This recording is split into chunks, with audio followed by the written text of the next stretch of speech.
ദൈവത്തിന് സ്തുതി. പ്രിയമുള്ളവരെ, നിങ്ങൾ കേൾക്കുന്നത് നമ്മുടെ ദിവ്യനാഥ വൈദികരോട് സംസാരിക്കുന്നു എന്ന മരിയൻ സന്ദേശങ്ങളുടെ ഗ്രന്ഥമാണ്. ഇന്ന് ദിവസം 14. ഈ സന്ദേശങ്ങൾ പരിശുദ്ധ അമ്മ ഫാദർ സ്റ്റെഫാനോ ഗോപി എന്ന വൈദികന് നൽകിയവയാണ്. അന്ത്യകാലഘട്ടത്തിലേക്ക് നമ്മെ ഒരുക്കുന്നതിന് അമ്മ നൽകിയ ഈ സന്ദേശങ്ങൾ വൈദികർക്കെന്നതുപോലെ മറ്റെല്ലാവർക്കും ബാധകമാണ്. പരിശുദ്ധ അമ്മയുടെ സന്ദേശങ്ങൾ നിങ്ങൾക്ക് തുടർന്ന് ലഭിക്കണമെങ്കിൽ ദയവായി ഈ പേജ് സബ്സ്ക്രൈബ് ചെയ്യുക. അമ്മയുടെ ഈ സന്ദേശങ്ങൾ ഷെയർ ചെയ്ത് നമുക്കും സുവിശേഷവൽക്കരണ ദൗത്യത്തിൽ പങ്കാളികളാകാം. നിങ്ങളുടെ നിർദ്ദേശങ്ങളും അഭിപ്രായങ്ങളും ദയവായി കമൻറ്റ് ചെയ്യുക. ഞാൻ നിങ്ങൾക്ക് വേണ്ടി പ്രാർത്ഥിക്കുന്നു. നമുക്ക് വായനയിലേക്ക് പ്രവേശിക്കാം. ഒക്ടോബർ 23, 1974, 59. പ്രാർത്ഥനയും എൻ്റെ സ്വരത്തിലുള്ള വിധേയത്വവും. നീ എന്തു ചെയ്യണമെന്ന് മുൻപ് പല പ്രാവശ്യം ഞാൻ നിന്നോട് പറഞ്ഞിട്ടുണ്ട്. അതുതന്നെ ഞാൻ വീണ്ടും പറയുന്നു. പ്രാർത്ഥിക്കുകയും പ്രാർത്ഥനയിൽ എപ്പോഴും എൻ്റെ ഹൃദയത്തിൽ വസിക്കുകയും മാത്രം ചെയ്യുക. പ്രസ്ഥാനത്തെ ഞാൻ തന്നെ നോക്കിക്കൊള്ളും. എന്തെങ്കിലും ജോലി തിരക്കിൽപ്പെട്ട് വ്യഗ്രതയിലാകുവാൻ നീ നിന്നെ അനുവദിക്കരുത്. ഞാൻ തന്നെ വൈദികരെ എല്ലായിടത്തു നിന്നും ഒരുമിച്ച് വിളിച്ചു കൂട്ടുകയും അവരെ സംയോജിപ്പിക്കുകയും ചെയ്യുന്നത് ഞാൻ തന്നെ. ഭക്ഷണം നൽകുകയും രൂപവൽക്കരിക്കുകയും ചെയ്യുന്നവരത്രേ എൻ്റെ ഈ പ്രിയപുത്രന്മാർ. അവരെല്ലാവരും എൻ്റെ ആഹ്വാനത്തെ ചെവിക്കൊള്ളും. ഇപ്പോൾ ലോകത്തിൻ്റെ എല്ലാ ഭാഗത്തു നിന്നും പ്രസ്ഥാനത്തിൻ്റെ അംഗത്വം സ്വീകരിക്കുന്നതിനെ പറ്റിയുള്ള റിപ്പോർട്ടുകൾ വന്നുകൊണ്ടിരിക്കുന്നുവെന്ന് നീ കാണുന്നില്ലേ? എൻ്റെ പ്രസ്ഥാനത്തിനു വേണ്ടി കൂടുതൽ പ്രവർത്തിക്കേണ്ടി വരുമെന്ന് എക്സിനോട് പറയുക. ഇക്കാരണത്താൽ അയാൾ സ്വന്തമായി ചെയ്യുന്നവ സാവധാനം കുറയുകയും പ്രവർത്തനം മുഴുവൻ എനിക്ക് മാത്രം വിട്ടുതരികയും ചെയ്യുക. അയാൾ പ്രാർത്ഥിക്കണം, വളരെയധികം പ്രാർത്ഥിക്കണം. അപ്പോൾ ഞാൻ തന്നെ അയാളുടെ വെളിച്ചമായിരിക്കും. പ്രസ്ഥാനം പ്രചരിപ്പിക്കുന്നതിനുള്ള ഏക മാധ്യമം ഈ കൊച്ചു പുസ്തകമായിരിക്കണം. അതിൻ്റെ ബലഹീനതയെ നോക്കരുത്, കാരണം ഇത് ഇങ്ങനെ ആയിരിക്കണമെന്നത് എൻ്റെ ഇഷ്ടമാണ്. പ്രസ്ഥാനം പ്രചരിപ്പിക്കുന്നതിന് വേണ്ടി പ്രവർത്തനം നടത്തണമെന്ന് ഞാൻ ആഗ്രഹിക്കുന്നില്ല. പ്രാർത്ഥനയും എൻ്റെ സ്വരത്തോടുള്ള വിധേയത്വവും മതി. എനിക്ക് സമയം തീരെ കുറവാണ്. നിർണായകമായ സമയം വന്നു കഴിഞ്ഞു. എൻ്റെ സൈന്യം ഇപ്പോൾ സന്നദ്ധമായി കഴിഞ്ഞിരിക്കുന്നു. അത് എൻ്റെ ആജ്ഞയെ പ്രതീക്ഷിച്ച് നിൽക്കുന്നു. നിങ്ങളെല്ലാവരെയും ഞാൻ ഹൃദയംഗമമായി ആശീർവദിക്കുന്നു. ഒക്ടോബർ 29, 1974. വാഴ്ത്തപ്പെട്ട മൈക്കൽ റൂവായുടെ തിരുനാൾ. 60. നിങ്ങൾക്ക് ഒരു അമ്മയുടെ ആവശ്യം എത്രത്തോളമുണ്ട്? ഞാൻ നിൻ്റെ സമീപത്ത് എപ്പോഴുമുണ്ട്. നീ ആരെയും നോക്കാതെ, ഒന്നും ശ്രദ്ധിക്കാതെ നിന്നെ നയിക്കുന്നതിന് എന്നെ അനുവദിക്കുക. ഞാൻ പല പ്രാവശ്യവും നിൻ്റെ ഹൃദയത്തിൽ പറഞ്ഞിട്ടുള്ളതുപോലെ മാനുഷിക സംഭവങ്ങൾ ഉപരി വഷളായിക്കൊണ്ടിരിക്കുകയാണ്. മനുഷ്യർ ദൈവത്തെ മറന്നു. അനേകർ മർക്കടമുഷ്ടിയോടെ അവിടുത്തെ നിഷേധിക്കുന്നു. പ്രായോഗിക ജീവിതത്തിൽ അവിടുത്തെ അവഗണിക്കുന്നവരുടെ എണ്ണം എത്രയോ വലുത്. ഏറ്റവും നിർഭാഗ്യകരമായ ഈ തലമുറ അശുദ്ധാരൂപിയാൽ മലിനമാക്കപ്പെട്ടതിനാൽ ശോചനീയമായ ഒരവസ്ഥയിലാണ്. അവർ ദൈവത്തിനെതിരെ നിന്നുകൊണ്ട് സാത്താൻ്റെ വെല്ലുവിളി ആവർത്തിക്കുന്നു. നോൺ സെർവിയം, ഞാൻ ശുശ്രൂഷ ചെയ്യുകയില്ല, ഞാൻ ദൈവത്തെ അംഗീകരിക്കുകയില്ല. എൻ്റെ പുത്രന്മാരെ, നിങ്ങൾക്ക് ഒരമ്മയെ എത്ര കണ്ട് ആവശ്യമായിരിക്കുന്നു. അവൾക്ക് മാത്രമേ നിങ്ങളെ മനസ്സിലാക്കാനും സഹായിക്കുവാനും കഴിവുള്ളൂ. ദൈവത്തിൻ്റെ പരിപാടികളനുസരിച്ച് അവൾക്ക് മാത്രമേ നിങ്ങളെ പിശാചിൻ്റെ കൈകളിൽ നിന്ന് തട്ടിയെടുക്കുവാനും ആത്മരക്ഷ നൽകുവാനും സാധിക്കുകയുള്ളൂ. പാവപ്പെട്ട മനുഷ്യവർഗത്തിൻ്റെ മേലുള്ള എൻ്റെ രക്ഷാകര പദ്ധതി സാക്ഷാത്കരിക്കാൻ എൻ്റെ വൈദികരെ ലോകത്തിൻ്റെ എല്ലാ ഭാഗത്തു നിന്നും ഞാൻ ഒരുമിച്ച് കൂട്ടുകയാണ്. അവർ എൻ്റെ സ്വരത്തിന് വിധേയരാകണം. അവരിൽ ഓരോരുത്തരും, എല്ലാവരും എൻ്റെ മാതൃഹൃദയത്തിൻ്റെ മൃദുലമായ ക്ഷണം സ്വീകരിക്കണം. എവിടെയെല്ലാം അബദ്ധങ്ങളും പാഷണ്ഡതകളും ഉണ്ടായിട്ടുണ്ടോ അവിടെയെല്ലാം വിജയം വരിച്ച ഞാൻ വീണ്ടും എൻ്റെ പ്രിയസുതരുടെ സൈനിക നിരയോടുകൂടെ ചരിത്രത്തിൽ അറിയപ്പെട്ടതുള്ളവയിൽ ഏറ്റവും വലിയ അബദ്ധ സിദ്ധാന്തത്തിൻ്റെ മേൽ, നിരീശ്വരത്വത്തിൻ്റെ മേൽ വിജയം വരിക്കും. ഈ ഭീമാബദ്ധം ഇപ്പോൾ മനുഷ്യരാശിയെ ആകമാനം എൻ്റെ പുത്രനിൽ നിന്ന് വലിച്ചിഴച്ച് കൊണ്ടുപോയിക്കൊണ്ടിരിക്കുന്നു. എൻ്റെ പ്രിയ മകനെ, ഇതെഴുതുക. ഏറ്റവും മഹത്തായ വിജയം കൈവരുന്ന വർഷങ്ങളാണിവ. വലിയ സഹനത്താലും വലിയ ശുദ്ധീകരണത്താലും നവീകരിക്കപ്പെടുന്ന മനുഷ്യവർഗം എൻ്റെ വിമല ഹൃദയത്തിൻ്റെ വിജയം വഴി തങ്ങളെ തന്നെ ദൈവാരാധനയിലേക്കും ദൈവത്തിൻ്റെ വിജയത്തിനുമായി പ്രതിഷ്ഠിക്കും. നവംബർ 19, 1974, 61. അവർ ബലി കഴിക്കപ്പെടുന്ന പീഠം. എന്നിരുന്നാലും എൻ്റെ മകനെ, എപ്രകാരമാണ് നിനക്ക് രൂപം നൽകുന്നതും നിന്നെ രൂപാന്തരപ്പെടുത്തുന്നതും? ഞാൻ എത്ര പരിപൂർണമായി നിന്നിൽ ജീവിക്കുന്നതെന്നും പ്രവർത്തിക്കുന്നതെന്നും ചെയ്യുന്നുവെന്നുള്ള കാര്യത്തെപ്പറ്റി നീ ബോധവാനല്ലേ? മുൻപ് സ്വന്തം വിജയത്തിനു വേണ്ടി നീ എത്രമാത്രം ആഗ്രഹിച്ചുവെന്ന് പരിചിന്തിക്കുക. ഇപ്പോഴാകട്ടെ ജീവിതം തന്നെയും നിനക്ക് ഭാരമായി തോന്നുന്നു. നാളത്തേക്ക് വേണ്ടി പരിപാടികളും പ്രവർത്തന പദ്ധതികളും നീ ആസൂത്രണം ചെയ്യുമായിരുന്നു. എന്നാൽ ഭാവിയെപ്പറ്റി യാതൊരു പ്രതിപത്തിയും ഉള്ളതായി ഇപ്പോൾ നിനക്ക് തോന്നുന്നില്ല. എത്ര പ്രാവശ്യം നീ അറിയാതെ നിന്നെ തന്നെ അന്വേഷിച്ചു. ഇപ്പോൾ വാസ്തവത്തിൽ എന്തിനോ മാറ്റം വരുന്നുണ്ട്. ഞാനാണ് നിന്നിൽ ജീവിക്കുന്നതും പ്രവർത്തിക്കുന്നതും. നിന്റെ ഹൃദയം എൻ്റെ ഹൃദയത്തോടൊത്ത് സ്പന്ദിക്കുന്നു. നിന്റെ മനസ്സ് എൻ്റെ വിചാരങ്ങളെ അനുധാവനം ചെയ്യുന്നു.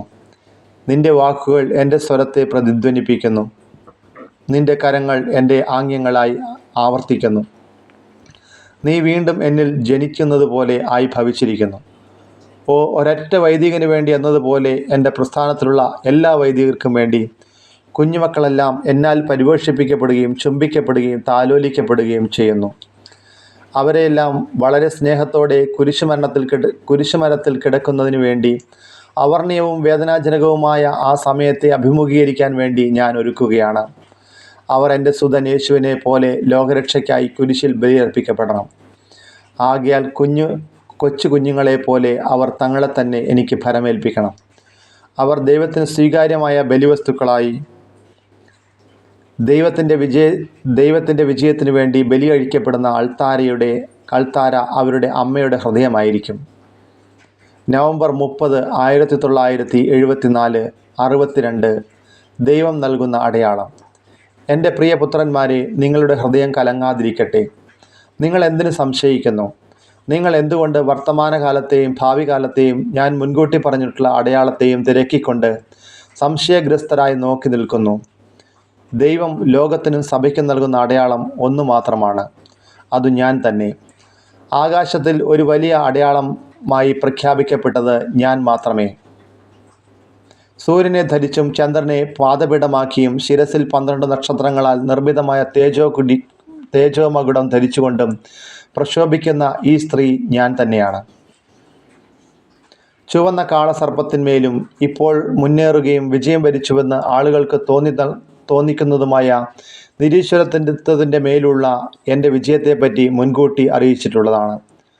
ലോകത്തിൽ എൻ്റെ വിമല ഹൃദയത്തിൻ്റെ വിജയത്തിലൂടെ അത്രേ ഈ വിജയം സംസിദ്ധമാകുന്നത്. പ്രസ്തുത വിജയം എൻ്റെ പ്രസ്ഥാനത്തിലെ വൈദികരിലൂടെയാണ് ഞാൻ കൈവരിക്കാൻ പോകുന്നത്. തൽക്കാലത്തേക്ക് ആകാശത്തിൽ മറ്റടയാളങ്ങൾക്ക് വേണ്ടി നോക്കരുത്. ഇത് മാത്രമായിരിക്കും അത്ഭുതം. ഡിസംബർ 7, 1974, ആദ്യ ശനി, 63. കുഞ്ഞുങ്ങൾക്ക് വെളിപ്പെടുത്തുന്നു. എൻ്റെ മകനെ, നീ എൻ്റെ സ്വരൂപത്തിന് മുൻപിൽ വന്നിരിക്കുകയാണ്. നിന്റെ ശിശുപ്രായം മുതൽ ഇതിനെ വിശേഷ സ്നേഹത്തോടുകൂടി നീ വണങ്ങിയിരുന്നു. അന്നും അത് നിന്നോടുള്ള പ്രത്യേക സ്നേഹത്തിൻ്റെ അടയാളമായിരുന്നു. എൻ്റെ വിമലവും ശോകാകുലവുമായ ഹൃദയത്തെ സമാശ്വസിപ്പിക്കുന്നതിന് വേണ്ടിയും വൈദികരുടെ മരിയൻ പ്രസ്ഥാനത്തിലെ എല്ലാ വൈദികരുടെ ഉന്നമനത്തിനു വേണ്ടിയും നീ ദിവ്യബലി അർപ്പിച്ചു. ഭയപ്പെടാതിരിക്കുക. എൻ്റെ പുത്രന്മാരെ ലോകത്തിൻ്റെ എല്ലാ ദിക്കുകളിൽ നിന്നും എൻ്റെ സൈന്യവ്യൂഹത്തിനു വേണ്ടി ഞാൻ തന്നെ ഒരുമിച്ച് കൂട്ടുകയാണ്. ഇപ്പോൾ എല്ലാവരും എൻ്റെ ആഹ്വാനത്തെ ചെവിക്കൊള്ളുന്നു. നീ ചിലപ്പോഴൊക്കെ തടസ്സങ്ങളും വിഷമതകളും തെറ്റിദ്ധാരണകളും നേരിടേണ്ടി വരും. അവ സർവവും എൻ്റെ ഹൃദയത്തിന് സമർപ്പിക്കുക. ഞാൻ നേരത്തെ നിന്നോട് പറഞ്ഞു കഴിഞ്ഞു, അത് ആവർത്തിച്ച് പറയുകയാണ്. ബാഹ്യമായ ഇടപാടുകൾക്കൊന്നിനും എൻ്റെ ഈ പ്രസ്ഥാനത്തിന് ഹാനി വരുത്തുവാൻ സാധ്യമല്ല. എൻ്റെ സഭയ്ക്ക് ഇന്ന് ഞാൻ നൽകുന്ന അടയാളം ഇതാണ്. അതിന് നേരിടുന്ന ഏറ്റവും ഉത്കടമായ സംഭ്രമത്തിൻ്റെ സമയത്ത് എൻ്റെ അനേകം മക്കളുടെ വിശ്വാസത്തെ തകിടം മറിക്കുന്ന സംഭവവികാസങ്ങളുടെ സായാഹ്നത്തിൽ ഞാൻ നൽകാൻ പോകുന്ന അടയാളം ഞാൻ തന്നെ അത്രേ. തിരുസഭാ മാതാവായ ഞാൻ എൻ്റെ രക്ഷയുടെ ജോലി വ്യക്തിപരമായി ഇടപെടുകയും അത് സമാരംഭിക്കുകയുമാണ്. അത് ഞാൻ തുടങ്ങുന്നത് ലാളിത്യത്തിലും വിശുദ്ധിയിലും ബഹുഭൂരിപക്ഷം ആളുകൾക്ക് അജ്ഞാതമാം വിധം അത്രയ്ക്ക് വിനീതമായ രീതിയിലും ആയിരിക്കും. എൻ്റെ മകനെ, നിൻ്റെ അമ്മ എപ്പോഴും പ്രവർത്തിച്ചിരുന്ന രീതി ഇതുതന്നെയായിരുന്നു. ആകയാൽ എൻ്റെ ഈ പ്രവൃത്തി തിരിച്ചറിയുന്നതിന് കൊച്ചു കുഞ്ഞിൻ്റെ നയനങ്ങളും മനസ്സും ഹൃദയവും നിനക്കുണ്ടായിരിക്കണം. മാത്രമല്ല, നീ ശുദ്ധഹൃദയനും വിനീതനും ഏകാഗ്രചിത്തനും ദരിദ്രനും നിഷ്കളങ്കനുമായിരിക്കണം. ദൈവത്തിൻ്റെ നിശ്ചയങ്ങളും ദൈവരാജ്യത്തിൻ്റെ രഹസ്യങ്ങളും വെളിപ്പെടുത്തി കൊടുക്കുന്ന ശിശുക്കളെ പോലെ നീ വീണ്ടും ആയിത്തീരണം. യഥാർത്ഥത്തിൽ നീ ശിശുവാകണം. ഇപ്രകാരം നിങ്ങളുടെ ആത്മാക്കളുടെ ആന്തരിക നഭസ് പ്രക്ഷുബ്ധപ്പെടുകയും ഹൃദയങ്ങൾ യഥാർത്ഥത്തിൽ രൂപാന്തരീകരിക്കപ്പെടുകയും ചെയ്യും. എന്തുകൊണ്ടെന്നാൽ എൻ്റെ ഛായയെ ആ ആത്മാക്കളിൽ ഞാൻ തന്നെ മുദ്രണം ചെയ്യും. നിങ്ങളുടെ ഹൃദയങ്ങൾ എൻ്റെ രാജ്യമായിരിക്കും. എൻ്റെ പ്രസ്ഥാനത്തിലെ വൈദികരായ നിങ്ങളിലൂടെ ഇന്നത്തെ തിരുസഭയ്ക്ക് ഞാൻ ഒരടയാളം നൽകും. അത് എൻ്റെ സാന്നിധ്യത്തിൻ്റെയും സഹായത്തിൻ്റെയും വിജയത്തിൻ്റെയും എൻ്റെ വിമല ഹൃദയത്തിൻ്റെ വൈജയന്തിക്കും വേണ്ടി ഞാൻ നടത്തുന്ന പ്രവർത്തനങ്ങളുടെ അടയാളം കൂടിയായിരിക്കും. December 24, 1974 Christmas vigil. 64. ഉത്കണ്ഠയുടെ നിമിഷങ്ങൾ. എൻ്റെ മകനെ, ജാഗരണത്തിൻ്റെ ഈ മണിക്കൂറുകൾ എന്നോടുകൂടെ ചെലവഴിക്കുക. മറ്റെല്ലാവരെയും മറക്കുക. മറ്റാരെങ്കിലും നിന്നെ സ്വാധീനിക്കുന്നതിന് നീ ഇട കൊടുക്കരുത്. എൻ്റെ ഭർത്താവ് ഈ രാത്രിയിൽ ആതിഥ്യത്തിനായി അപേക്ഷിച്ചു. ഓരോ പ്രാവശ്യവും അത് നിഷേധിക്കപ്പെട്ടു. ഉത്കണ്ഠയുടെയും വേദനയുടെയും ആ നിമിഷങ്ങൾ എന്നോടൊപ്പം വീണ്ടും അനുഭവിക്കുക. വേദനയും ആശങ്കയും ഞങ്ങളെ പ്രതിയായിരുന്നില്ല. ജനിക്കാനിരിക്കുന്ന എൻ്റെ പുത്രൻ യേശുവിനെ പ്രതിയായിരുന്നു. ഞങ്ങൾക്ക് നൽകിയ ഓരോ നിരാസനവും അവനാണ് കിട്ടിയത്. അവൻ എൻ്റെ ഹൃദയ കവാടത്തിൽ പകൽ സമയത്ത് പല പ്രാവശ്യവും മുട്ടിയെന്ന് വേണം പറയുവാൻ. അവൻ ജനിക്കുന്നതിനുള്ള സമയം സമാഗതമായി. കന്യകയായി ഞാൻ അമ്മയെന്ന നിലയിൽ മനുഷ്യവർഗത്തെ മുഴുവനും അവന് നൽകേണ്ടിയിരിക്കുന്നു. എന്നാൽ മനുഷ്യവർഗത്തിന് അവനെ സമീപിക്കാൻ സ്ഥലമുണ്ടായില്ല. അടയ്ക്കപ്പെട്ട ഓരോ വാതിലും എൻ്റെ ഹൃദയത്തിൽ പുത്തൻ മുറിവുകൾ ഉണ്ടാക്കി. ആ മുറിവ് സ്നേഹത്തിലും വേദനയിലും ഇതേ വേദനയിലും എൻ്റെ തിരുസുതൻ യേശുവിനെ വീണ്ടും വീണ്ടും ജനിപ്പിക്കുന്നതിനായി തുറന്നു. അവന് സ്വീകരണമൊന്നും ലഭിച്ചില്ല. ഒരു ഗുഹയുടെ ദാരിദ്ര്യവും കാളയുടെയും ഞങ്ങളെ ദിവസം മുഴുവൻ വഹിച്ച കൊച്ചു കഴുതകളുടെയും ഊഷ്മളതയും മാത്രമേ അവന് ലഭിച്ചുള്ളൂ. എൻ്റെ ജാഗരണത്തിൻ്റെ ഈ മണിക്കൂറുകൾ എന്നോടുകൂടെ വീണ്ടും അനുഭവിക്കുക. എൻ്റെ ദാരിദ്ര്യാവസ്ഥ മാത്രമാണ് എൻ്റെ മകൻ യേശുവിൻ്റെ പ്രത്യേക വാത്സല്യം നിൻ്റെ മേൽ ചൊരിയാൻ നീ ഇടയാക്കിയതെന്ന് നീ ഗ്രഹിക്കും. എൻ്റെ മകൻ യേശു തന്നെയത്രേ എൻ്റെ വിമല ഹൃദയത്തിൻ്റെ സുവിശേഷ സ്നേഹത്തിന് വിഷയമായ പൗരോഹിത്യം എന്ന ദാനം നിനക്ക് പ്രദാനം ചെയ്തത്. നിൻ്റെ ദാരിദ്ര്യവും നിൻ്റെ സദാസമയവും ഒരു കുഞ്ഞു മാത്രം ആയിത്തീർന്നിരിക്കുന്ന നിൻ്റെ ദാരിദ്ര്യം, വസ്തുക്കളിലും ഹൃദയപക്ഷങ്ങളിലും ആശയങ്ങളിലും വികാരങ്ങളിലും നിന്ന് നിന്നെ പൂർണ്ണ ദരിദ്രനാക്കുന്ന ദാരിദ്ര്യം. ദരിദ്രനായിരിക്കുക എന്നതിൻ്റെ ശരിയായ അർത്ഥം ഈ ഇല്ലായ്മയെ സ്വായത്തമാക്കുക എന്നതത്രേ. ഈ ഇല്ലായ്മ മാത്രമത്രേ ദൈവത്തിൻ്റെ സന്മനസ്സിനെ ആകർഷിക്കുന്നതും അതിനെ സ്വീകരിക്കുന്നതും. എല്ലാം ഈ വിധത്തിൽ. ഞാൻ ലാളിച്ചു വളർത്തുന്ന വൈദികരെ, നിങ്ങളെല്ലാം ഇതുപോലെ ദരിദ്രരായിരിക്കണം. ഇക്കാരണത്താലാണ് കൊച്ചു കുഞ്ഞുങ്ങളാകാൻ ഞാൻ നിങ്ങളോട് ആവശ്യപ്പെടുന്നത്. അപ്പോൾ കൈക്ക് പിടിച്ച് നിങ്ങളെ നടത്തുന്നതിന് എനിക്ക് കഴിവുണ്ടാകും. വിധേയത്വത്തോടുകൂടെ നയിക്കപ്പെടുന്നതിന് നിങ്ങൾ സമ്മതിക്കുകയും ചെയ്യും. എൻ്റെ സ്വരത്തെ മാത്രം നിങ്ങൾ അനുസരിക്കും. എന്തെന്നാൽ മറ്റു സ്വരങ്ങളും മറ്റാശയങ്ങളും കൊണ്ട് നിങ്ങൾ ധനവാന്മാരാകുന്നില്ല.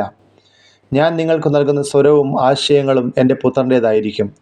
അപ്പോൾ സുവിശേഷം മുഴുവൻ നിങ്ങൾക്ക് വ്യക്തമാകും. എൻ്റെ മകൻ്റെ സുവിശേഷം മാത്രമായിരിക്കും നിങ്ങളുടെ മാർഗദീപം.